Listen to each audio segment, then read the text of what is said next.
अस्सलामुअलैकुम सामीन। 19 जुमादल ऊला है, 14 दिसंबर है। ख़बर का उन्वान है शाहवेज़ को पीट पीट कर मार डाला। मामला उत्तर प्रदेश के मेरठ का है। ख़बर थोड़ी तफसील से सुनिए। उत्तर प्रदेश के मेरठ के लिसाडी गेट के नीचे सिद्दीक नगर में 24 घंटे पहले 21 साला शाहवेज़ वल्द शानू को डंडे से मार मार कर मौत की नींद सुला दिया गया है। शाहवेज़ का कसूर बस इतना था कि पड़ोस में प्रॉपर्टी जायदाद को लेकर दो भाई खालिद और मुत्तलिब आपस में लड़ रहे थे। शाहवेज़ उन्हें देखकर हंस पड़ा। इसी बात पर पड़ोसी इमरान ने शाहवेज़ की पिटाई कर दी।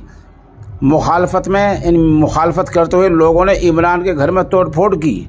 लहूलुहान खून आलूदा हालत में शाहवेज़ को अस्पताल में दाखिल कराया गया, जहां उसकी मौत हो गई। मामला पुलिस ने दर्ज कर लिया है और पुलिस मामले की जांच कर रही है।